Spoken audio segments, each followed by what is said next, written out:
Like the sweet was blessed with bitterness, and the day was blessed with the night, I was blessed with my twin tongue. I'm fighting a tradition that's been here centuries before I learned how to clench my fist. One which believes an Eastern brown boy like I am fortunate to at least have a Western upbringing, since I wasn't lucky enough to be white. My family is proud of this long history of assimilation. This tradition, along with my resistance against it, has forked my tongue in two. And either tongue I carried was frail as they tangled and stretched to opposite directions, working against each other. Speaking either language was a tug of war between word choices. See, I used to think in my mother tongue Tagalog when it was necessary to speak English. And many didn't realize that my words were lost in translation from my thoughts. I had clear ideas in my head and broken sentences to represent them, like, please close the lights. Ay nako, kill the lights. Turn the lights on. Now my Tagalog became Taglish, and common expressions were too shameful to use fully. Many of us who speak it pride ourselves with a taint of English our mother tongue is contaminated with. As if our self-worth increases when we're incapable of using sentences spoken purely in our tongue. Please turn off the lights is, bakit patay ang ilaw in Tagalog? And we'd rather say, bakit turn off ang lights? I was afraid to give speeches, let alone carry a conversation with folks I just met.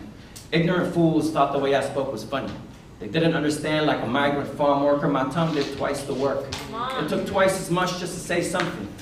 My speech had an identity crisis, a split personality, and words went above me. It was an unsettling storm, a typhoon of mispronunciations. My thick English accent struck ears like lightning. My corneal Taglish rolled off like thunder, trailed by a rain of mockery.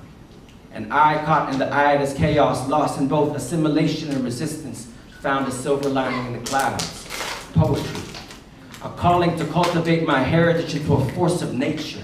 I spent countless lone nights reading and writing until my speech was clear as day, and my poetry in either tongue resembled the luminosity of the stars, both finally strong enough to carry their own and mature enough to know how to work together, like Chicanas and Pinayas united in a farm workers' grape strike. My twin tongue is a living protest reclaiming its rightful identity.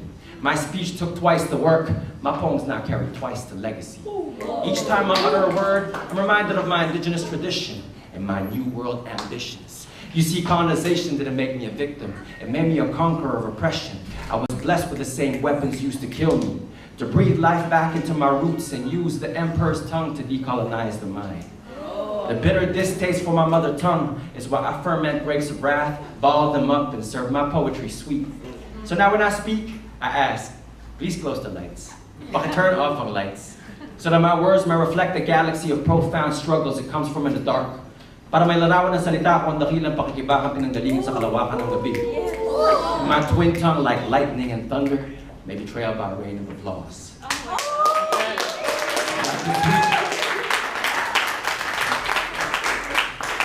Like the sweet was blessed with bitterness, and the day was blessed with the night, I was blessed with my twin tongue. Spoken for assimilation, outspoken for resistance. Thank you so much.